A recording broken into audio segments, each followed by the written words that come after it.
It is time to go full demon time. OTK is completely destroyed, the main reason active and important leaders like Mizkif and Asmongold stepping away from their roles, which led to the downfall of OTK. And they can build it up themselves, and they can grow it, and it will be successful. And it died instantly right after I left. It is time to go full demon time. Recently, Mizkif went live and claimed that OTK was finished the moment he stepped away from it, and that other members of OTK said to him that they don't need him and that they will make OTK successful even without him. Man, I remember when people were saying when I was removed from OTK, how that we don't need Miz, and that they can fix the org and they don't need me, and they can build it up themselves, and they can grow it, and it will be successful. And it died instantly right after I left.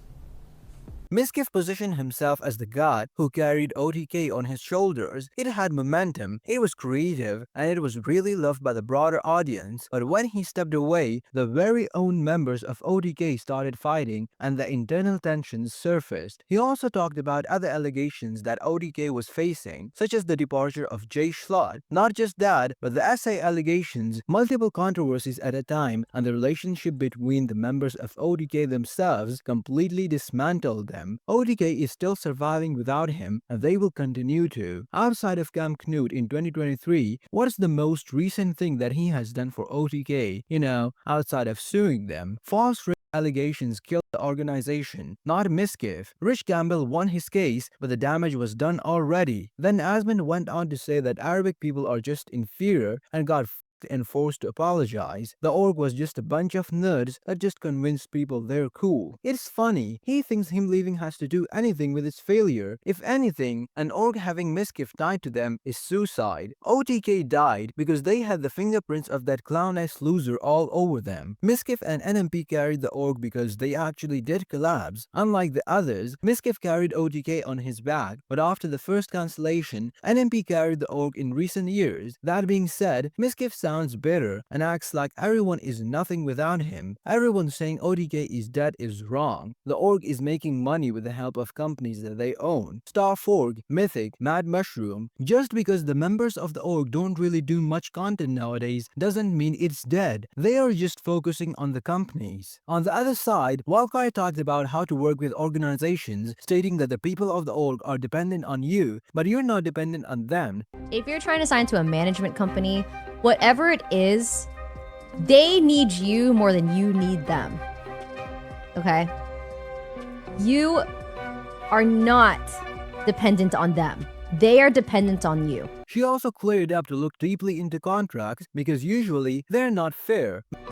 And I just feel like for this to happen, behind the scenes, there has to be stuff that they can't talk about publicly, obviously. Most of the times, people don't realize that they are being cheated. They realize years after working with them. And from my personal experience, with working with a lot of agencies and management and orgs and like seeing offers and contracts in the past, a lot of it can be quite,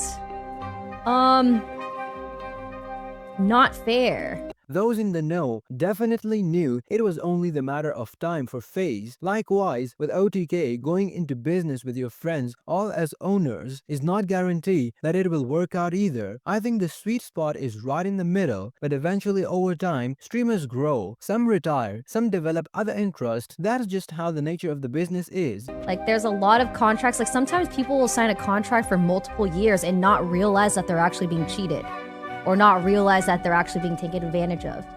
And so it's, obviously I have no idea what the details are with this, but it's pretty obvious. It's only beneficial if you're an owner or you're a small creator starting out and can get a bump from it. It also seems like no org has truly figured out the proper formula for success in terms of everyone getting along and not blowing it up, staying relevant and making good content, or signing proper contracts and setting up the business properly. Maybe AMP is the only true group where it's run well, having non-streaming revenue, keeping a strong YouTube channel going, and all members benefit. What do you think? Was Mizkif really the main character of OTK or not? Watch this video next and don't forget to like and subscribe. Cheers! Good game.